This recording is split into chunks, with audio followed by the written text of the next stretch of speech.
Welcome to the Crone Stories. I'm Karen.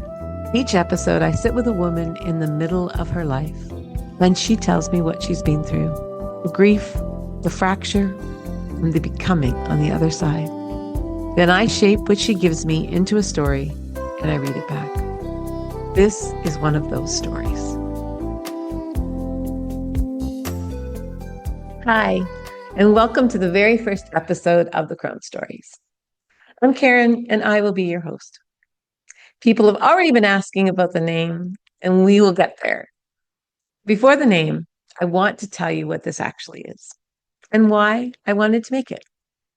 Because I think if you're going to stay for anything, that is the part worth knowing first. The Crone Stories is a podcast of stories, real women who have offered to sit down with me and tell me about their lives in the middle years. Some of these stories carry a long history. Some of them are about particular things that arrive at this stage of a woman's life. This is not a show about hot flashes and hormones. There will be some of that, because that's just part of the picture. But that's not what it's built on. It's built on what women actually move through at this stage of their lives. And there's so much there. There's grief, there's loss, the loss that comes with death, the loss of children growing up and leaving, the loss when a family severs, or when something between you and a parent severs. There's illness, our own, our spouses, our children's, our parents. Some of us are on the sandwich generation, caring for our parents at the same time as we're still raising our children. But it's not only the heavy things that we carry, because it can feel like all we do in these years is sink. And that's not the truth of it. There's also transformation, there is change, there is joy, there is wisdom, and there is becoming. The stories are built on all of that. And here is why I wanted to make it. For over 30 years, I have worked in the natural health field. And for much of that, I sat with people as a holistic therapist.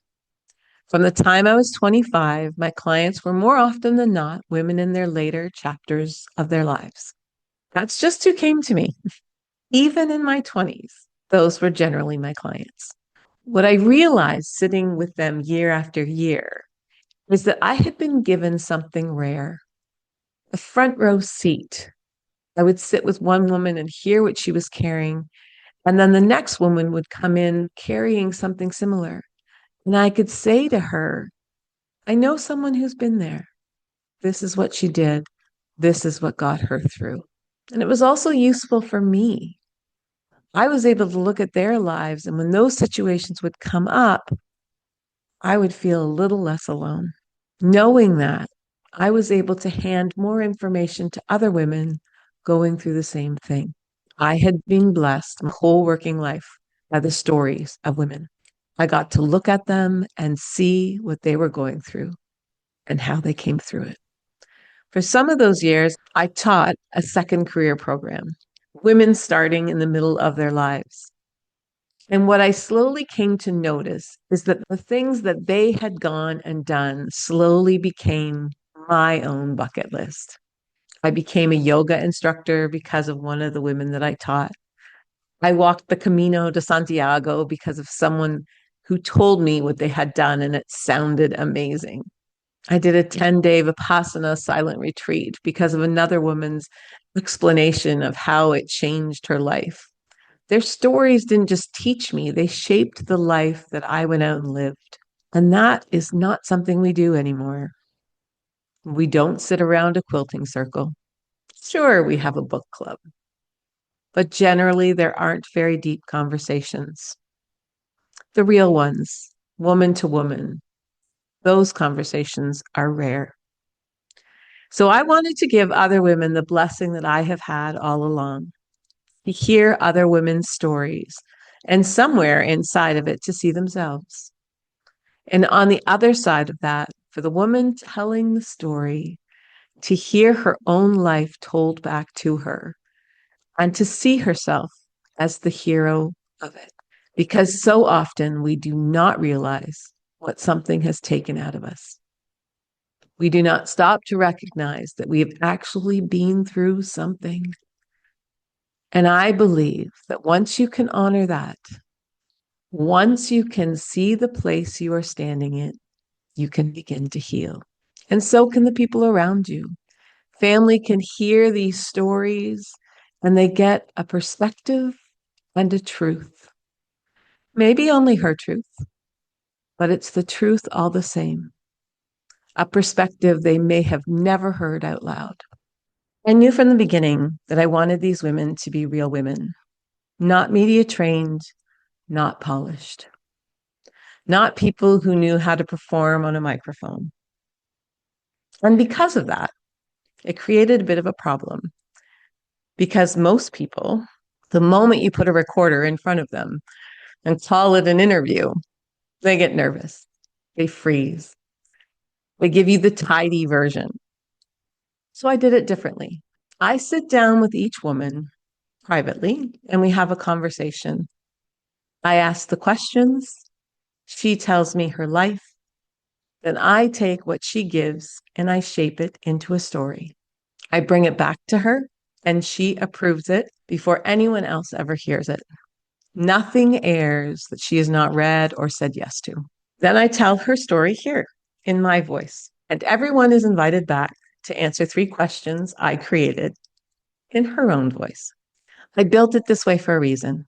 If a woman wants to tell her story, but does not want to be known, this lets her do exactly that.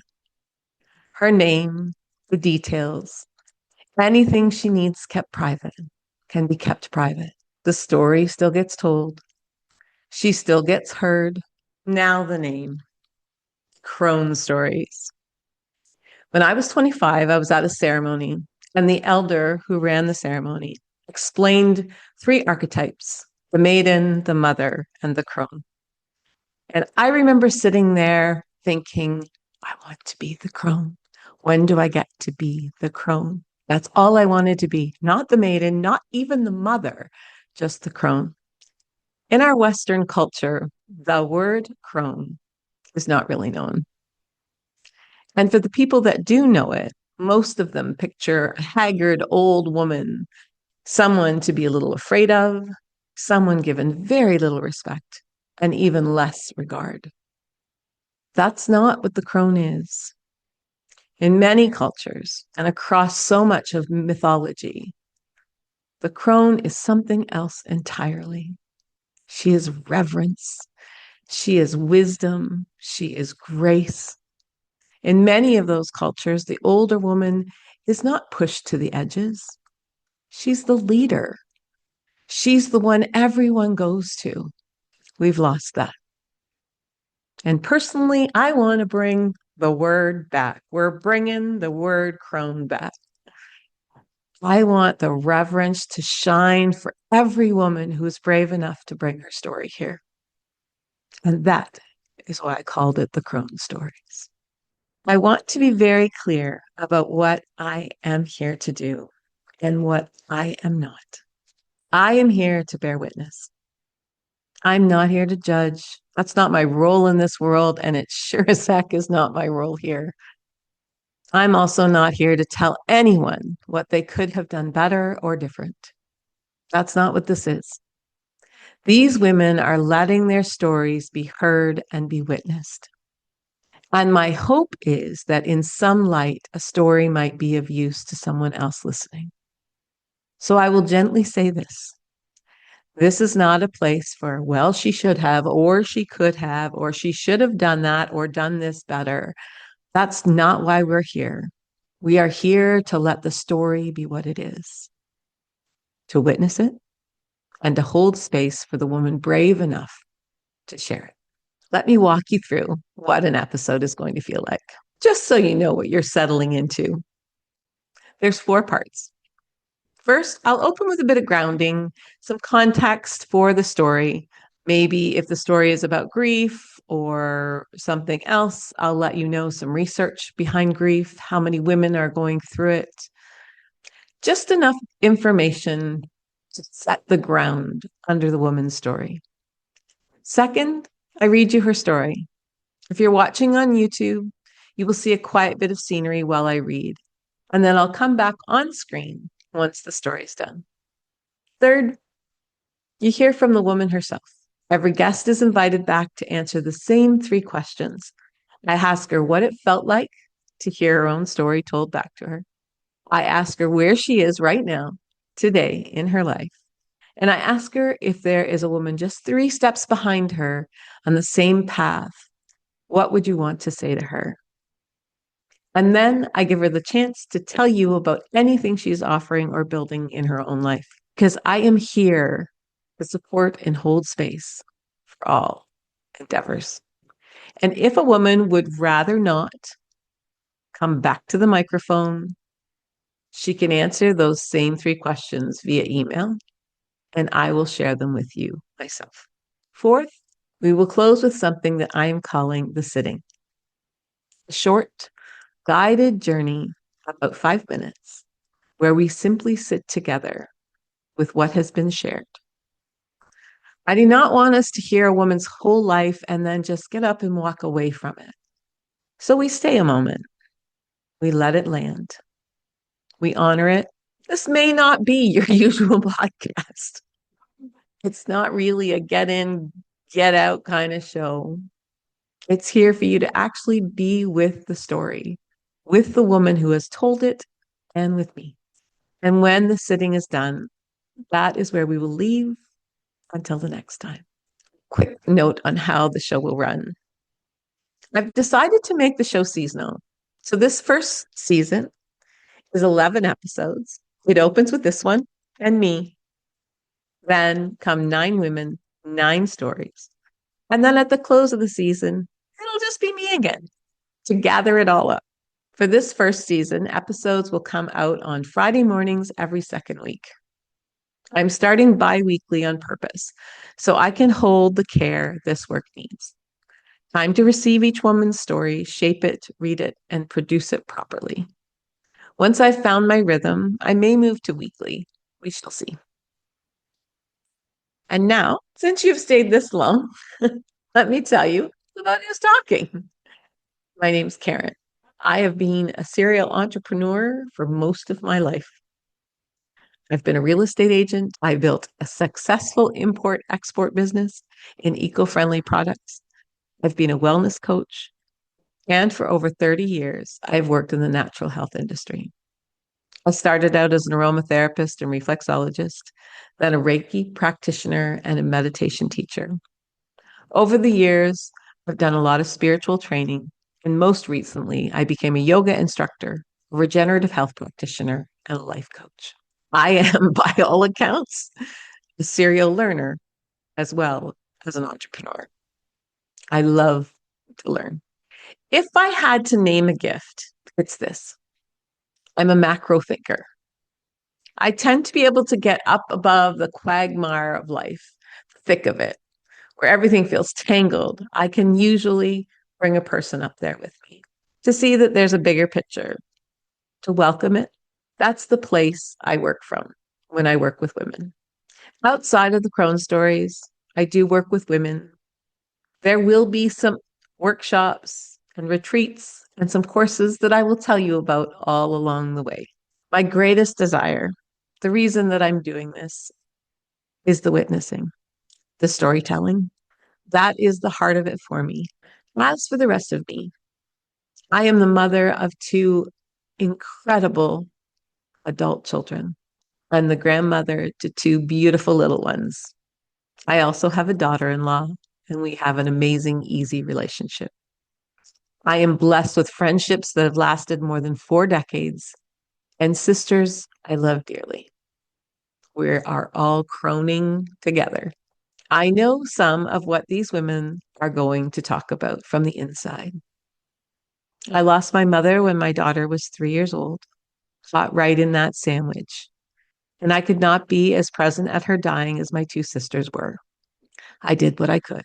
But I understand that particular ache and that particular pull.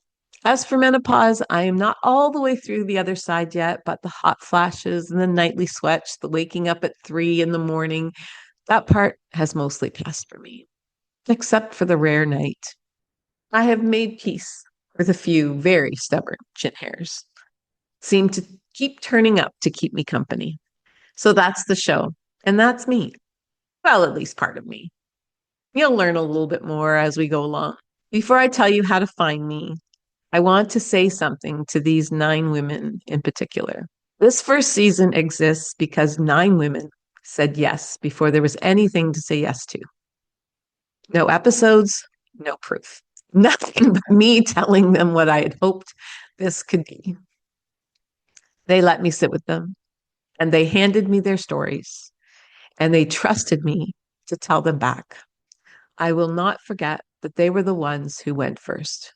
You will meet them over this season, and I think you will understand very quickly what kind of courage that took.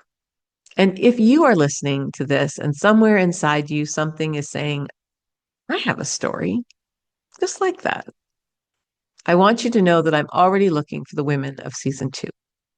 If that is you, the show notes will tell you how to find me. There is no need to be a podcaster. There is no need to be polished. You only need a story and the willingness to let me hold it with you. I really hope you'll come on this ride with me. I would love your feedback. I've always believed that you cannot improve on a thing unless you actually know how it's landing. So please tell me. I only hope that you keep it constructive. And I'm also going to make myself a little awkward and vulnerable here. It's the part I don't really want to say out loud, but I need to because it matters. If you can please hit that subscribe button and leave a review, a 5-star one if you're feeling that it's earned. It honestly helps more than you know as I try to grow this. I also send out a weekly newsletter. If you would like to be part of it, the link is in the show notes. And the show notes will always tell you what that episode's guest is offering. So you can find her if her story stays with you. Before you go, I want us to do one last thing together at the close of this episode. I call it the sitting. Just a couple of minutes here at the end to not rush off. First time it will be short. If you are somewhere that you can close your eyes, please do. If you're driving, likely not the best thing to do. Let your shoulders come down from wherever they have crept up to. It's amazing what our shoulders do, and we don't even realize it. Let your breath out all the way out, longer than you think you need to. And then let the next one arrive on its own. You don't have to manage it. And allow that exhale to fall out. Notice the weight of yourself wherever you are sitting. The chair underneath you, maybe your feet on the floor. Small sounds in the room you stopped hearing a while ago. The first time, there is no one else's story to hold, only your own. So I'm going to ask you something. No need to answer out loud or even in words. Somewhere in the middle of your own life, there's a chapter you have not really told anyone. A loss you moved past quickly because there was no room to stop. A version of yourself you have been quietly carrying. You don't have to open that door today. I only want you to notice that it's there. That you have been through something.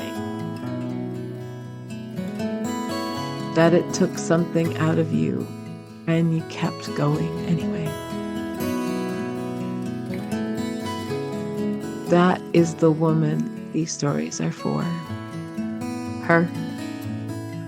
The one who kept going.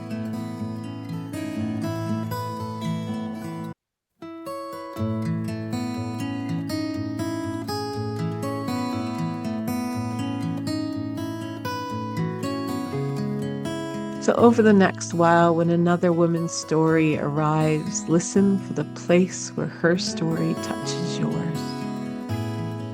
Not to compare, just to feel a little less alone inside your own. Connect once again with your breath, breathing in and exhaling all the way out.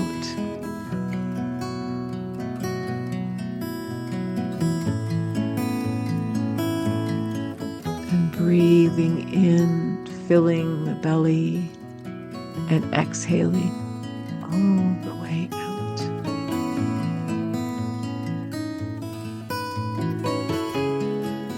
One more time, breathing in. And letting that last breath carry anything out that needs to journey on its own.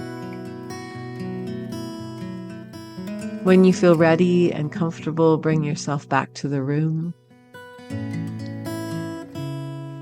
And hopefully, I will see you here next time. In love, light, and laughter, Karen.